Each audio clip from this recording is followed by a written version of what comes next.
ముఖ్యంగా ఇక్కడ నుంచి వెళ్ళిపోయినటువంటి సోదరుడు చెప్తున్నాడు మన మీటింగ్లో ఏంటంటే రామకృష్ణ గారి ఇంటి మీద ఉన్నటువంటి కాకులు మా ఇంటి మీద రావాలి, మా ఇంటి మీద ఉన్నటువంటి కాకులు అక్కడికి వెళ్ళవాలి.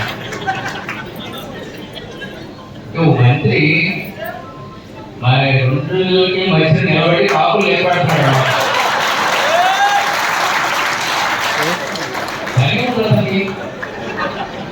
భయం లేదు, రోడ్ చేయడానికి పని లేదు, కార్యక్రమాలు చేసే పని లేదు, ఇంకే పని లేక కాకులు ఎక్కడం, కోర్టులు ఎక్కడం. ఇదే మన దౌర్భాగ్యం ఏంటంటే జగన్మోహన్ రెడ్డి గారు నాకు గిఫ్ట్ ఇచ్చారు, అతను నాకు గిఫ్ట్గా ఇచ్చారు.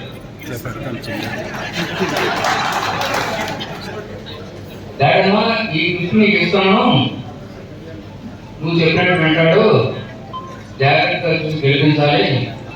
అక్కడ పరిస్థితి చూస్తే 40,000 మెజార్టీతో భూమిని గెలిచినాక మాకు సర్వేలు ఉన్నాయి, దాన్ని వచ్చేసి రివర్స్ చేసేది. అలాగే 3 నియోజకవర్గాలు అసెంబ్లీలో తప్పు అవుతుంది, ఈ ఊరి పేర్లన్నీ నేను రాసిస్తాను, ఇవన్నీ కూడా నువ్వు చూసి నాకు మళ్ళీ రెగ్యులర్గా నాకు చెప్తుండాలి, అప్పుడు మన పార్లమెంట్ కూడా చూస్తాం, లేకపోతే పార్లమెంట్ కూడా టైట్ అవుతుంది అని అప్పటికే తయారు చేసుకున్నటువంటి లిస్ట్ అన్ని కూడా నాకు ఇవ్వడం జరిగింది. 2 రోజులకు ఒకసారి ఆయన మానిటర్ చేసి ఫోన్ చేసి బాగుంది బాగుంది బాగుంది అనుకుంటున్నాను. చివరికి ఈ గిఫ్ట్ ఇచ్చినటువంటి గిఫ్ట్ ఈవేళ ఆయనకి తాళనాకి అయిపోయాడు. ఎవరో జిల్లాలో కాకిపేటలో అదే చేయిగా పెట్టుకున్నాడు. అపకారికి ఉపకారం నెపమైనగా చేయవాడు నేర్పరిచి ఉంది అంటాడు. కానీ ఉపకారికి అపకారం చేయడం నేర్పరితనం. అది ఆ విధమైనటువంటి మనిషిని అంటే చెప్పక తప్పదు, మనం అనుభవించాలి కాబట్టి 5 సంవత్సరాలు ఇటువంటి మనిషిని హ్యూమనిజం లేదు, మానవత్వం లేనటువంటి మృగం అమరరాలు.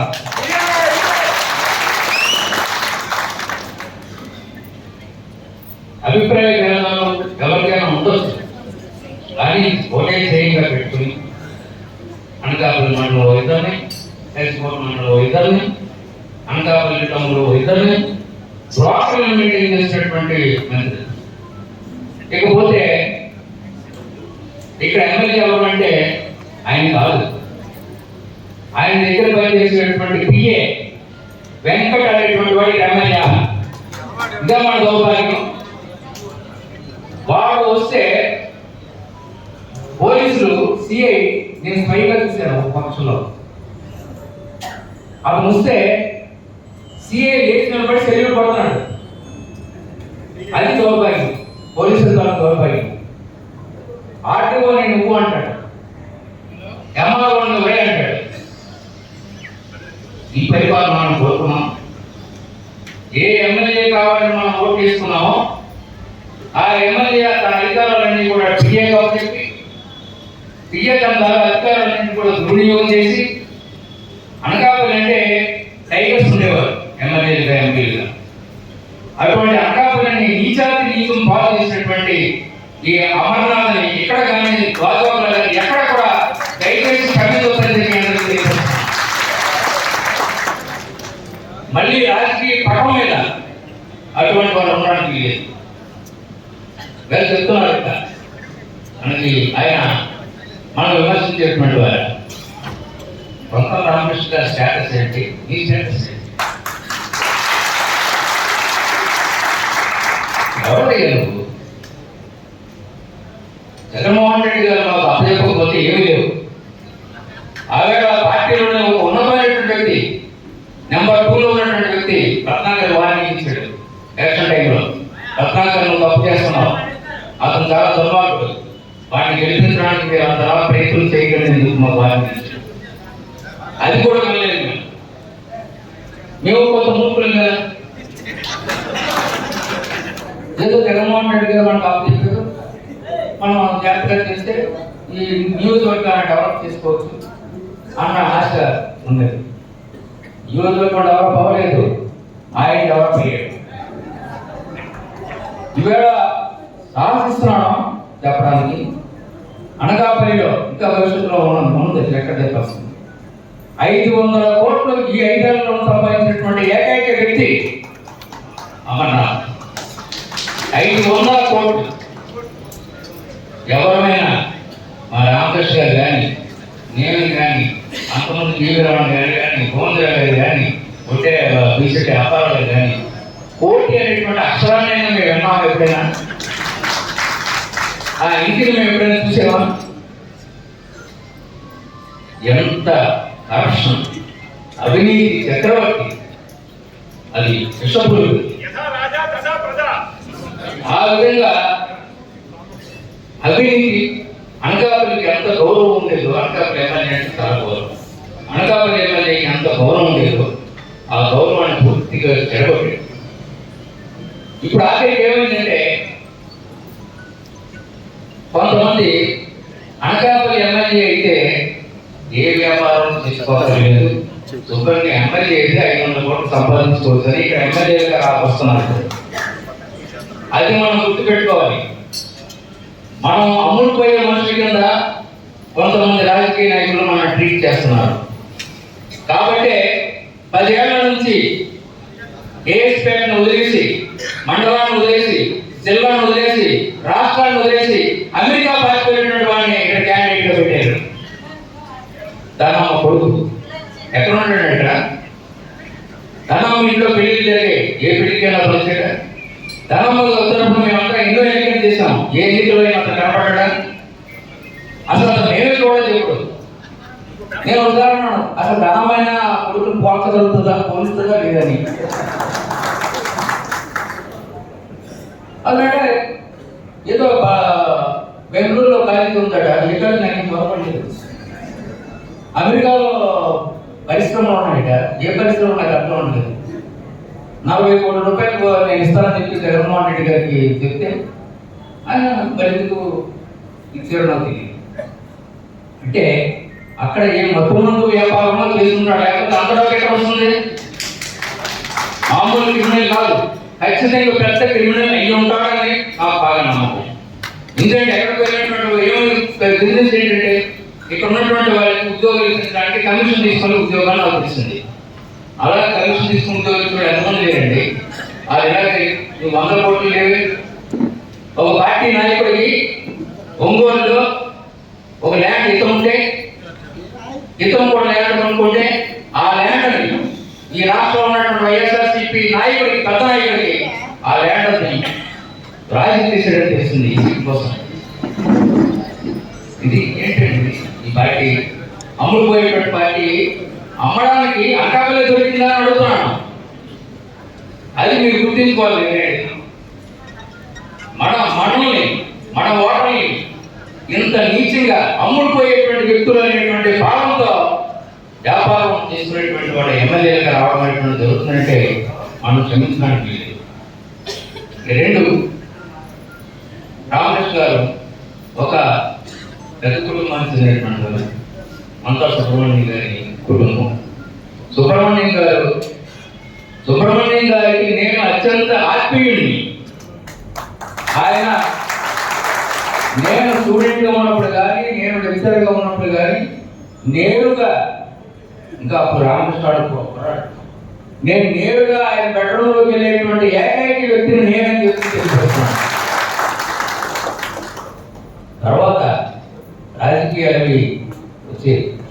అప్పుడు కూడా సుబ్రహ్మణ్యం గారు ఎవరికైనా సరే పలానా వాళ్ళకి రాజకీయంగా మీద నుంచి బ్రహ్మానంద రెడ్డి గారు ఒత్తిడి తీసుకొస్తే నన్ను పిలిచి, బాబు మన మీద నుంచి ఒత్తిడి వచ్చింది, ఈ అభ్యర్థి మనం చేయాలని ఆపేసేవారు. ఆ విధంగా ఆయన ఏ బాధ్యత అప్పచెప్తే ఆ బాధ్యతను 15 సంవత్సరాలు నిర్వహించిన లెక్చర్గా కూడా ఉంది. అటువంటిది వీళ్ళిద్దరికి బద్ధ శత్రువులు, శాశ్వత శత్రువులు, ఆజన్మ శత్రువులు, వ్యాపారాలందరూ ఆవిడ పేరు పెట్టారు మాకు.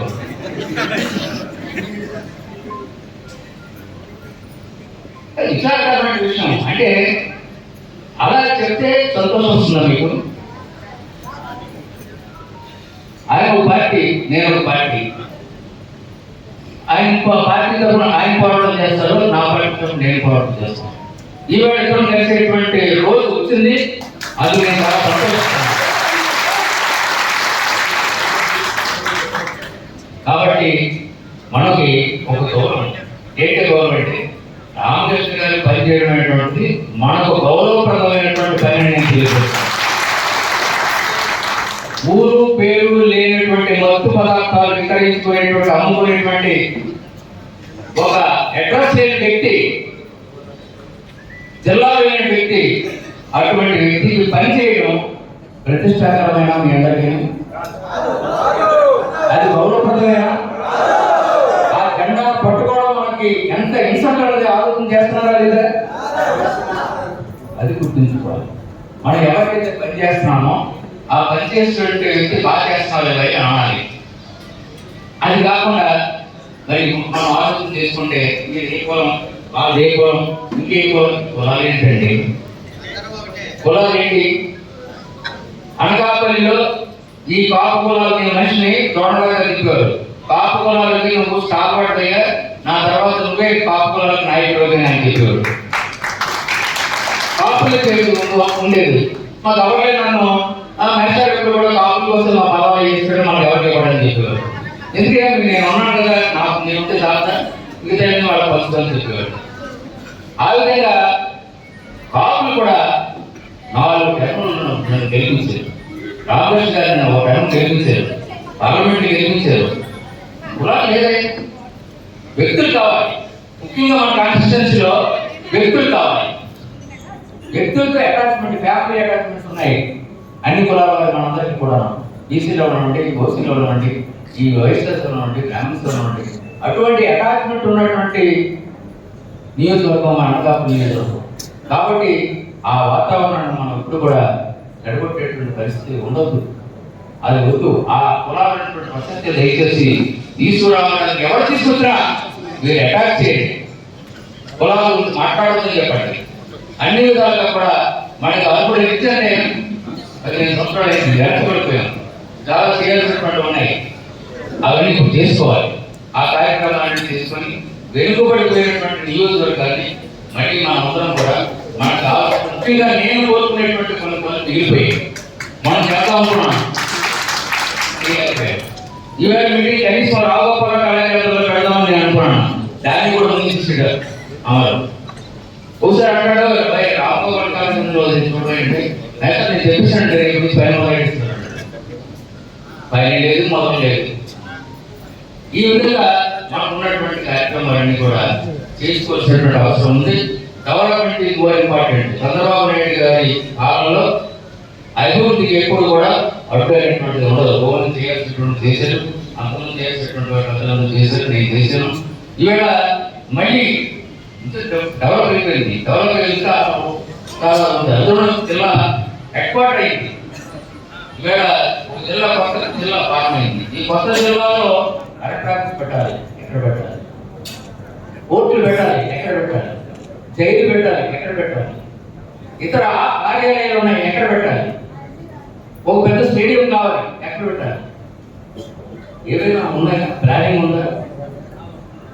అదేవిధంగా ఇక్కడ విశాఖపట్నం అనకాపల్లి జిల్లాలు డిక్లేర్ చేసిన తర్వాత ఈ వైఎస్ఆర్ చెప్పేవాడు ఏనాడైనా సరే నన్ను అడిగిన పాపాన్ని పోయారు, ఏమిటి ప్లీజ్ ఎక్కడ పెడతాం, ఇది ఎక్కడ పెడతాం నన్ను ఎవరైనా అడిగినా, జిల్లా కలెక్టర్ గారు నన్ను అడిగారు, నేషనల్ పీపుల్ చెప్పండి మీ సలహా కావాలన్నా. నా సలహా మా ఎమ్మెల్యేకి అక్కడ నా ప్రాంతం నష్టపోతుంది, కానీ ఏం చేస్తాం, భరిస్తాం. ఏదో కిడ్నీ చేయలేదు కదా, భరిస్తాం. త్వరగా చూపించాడు మనందరికీ. ఈవేళ తన క్యాండిడేట్ పెట్టుకున్నాడు, రేపు రాజకీయం చేసిన తర్వాత చెప్పండి మళ్ళీ ఆ అమరు పిఏ వెంకటో వాళ్ళే పరిపాలన చేస్తారు. ఈవేళ అతన్ని ప్రోడక్ట్గా ఉన్నటువంటి కొల్లి సూరిబాబు కానీ, బుల్లిబాబు కానీ, జాతి రామరాజు కానీ, శ్రీధరరాజు కానీ, ఇంకోటి కానీ మళ్ళీ వాళ్ళే పరిపాలన చేస్తారు. చుట్టేస్తారు మనందరూ కూడా. ఆవులు కాదు అంటే ఏ పరిపాలన అయితే మనం నష్టపోయామో మళ్ళీ ఆ సెక్టర్